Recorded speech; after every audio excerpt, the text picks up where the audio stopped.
મહાપ્રસાદ બનાવ્યો? ઓ બેટા, સત્યનારાયણ ભગવાનનો શીરો બનાવ્યો. મહાપ્રસાદ કો.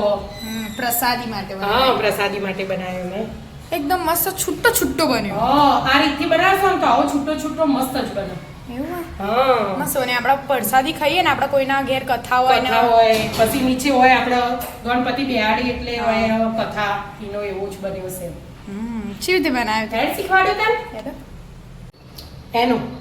આજે આપણે સત્યનારાયણ ભગવાનના પ્રસાદ ધરાવીએ ને એવો શીરો બનાવવાનો.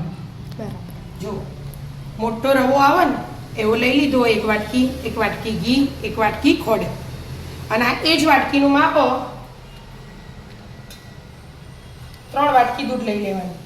4 લેવું હોય ને તો એ લેવાય.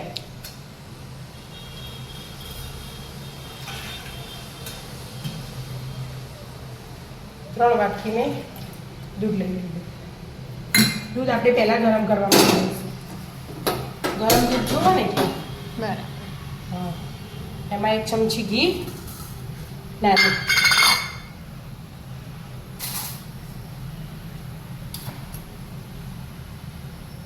મસ્ત દાણેદાર ને છૂટો છૂટો બનાવો. ઘી એડ કરી બરાબર મિક્સ કરવાનું. થોડા કેસરના. વાહ, હા, આ વખત અલગ રીતે બનાવવાનું હોય ને. આ વખત મારે ભગવાનને ધરાવવાની પ્રસાદી અત્યારે એટલે. એવું એમ. હા,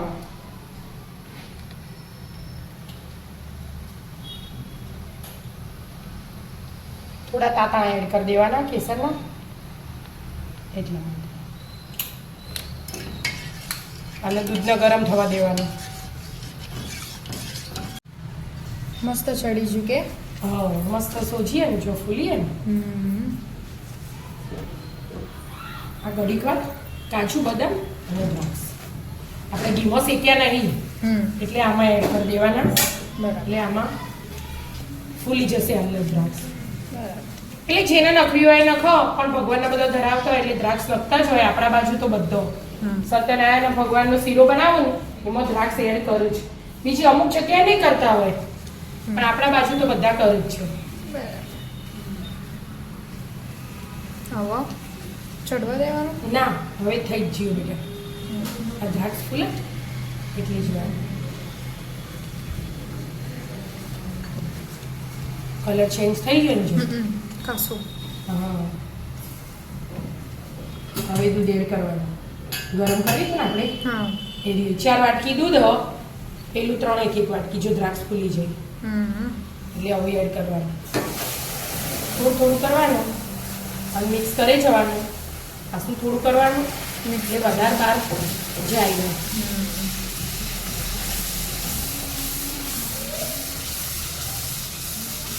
આવો વધુ ના આવે. તમે આટલું બધું કરો શરૂઆતમાં એવું થાય. દૂધે ગરમ હોય અને મિક્સચરે ગરમ હોય એટલે બરાબર મિક્સ કરી જ જવાનું. હવે હમણાં હાલ જાડું થઈ જશે એકદમ ઘટ. મસ્ત થઈ ગયું મમ્મી આ તો. હવે આ ખાંડ ને એ એડ કરવાની. અને આપણે ઇલાયચી આ પાવડર કર્યો ને એ એડ કરી દીધો. બધું હાથે મિક્સ કરવાનું અને હજી ઘડી વાર છોડવા દેવાનું. આપણે પ્રસાદીમાં હોય ને એવો જ છૂટો છૂટો મસ્ત બનાવે. એવો જ બનો. ગળી તો આપણે ઓછું વધ ખાતા હોય ને તો 1.25 વાટકી લેવું હોય તો એ લેવાય, પણ અમુક ઓછું ખાતા હોય ને એ વાટકી લે તો એ ચાલે. બરાબર. જો કશું આનો ચડતું મતલબ મસ્ત ચડ્યો હોય એમ. નહીં. હવે ઘડીક વાર છોડવા દો. ખોડ વગળો અને ઇલાયચી ને બધું મિક્સ થાય ત્યાં લાગે. પણ મસ્ત બન્યો. હા, મસ્ત જ બને. આમ આપથી બનાવીએ એટલે મસ્ત જ બને. બની ગયો?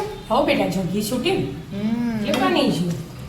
મસ્ત મજાનો પ્રસાદી માટે મહાપ્રસાદ તૈયાર. તૈયાર. તો આવી જાઓ મિત્રો, મસ્ત મજાનો સત્યનારાયણ ભગવાનનો પ્રસાદ કો પછી શીરો કો જે કેવું એ ભગવાનને ધરાવવાનો જ છે. મહાપ્રસાદ. મહાપ્રસાદ. મિત્રો અમારા વિડીયો ગમતા હોય તો લાઈક શેર અને સબસ્ક્રાઇબ કરજો.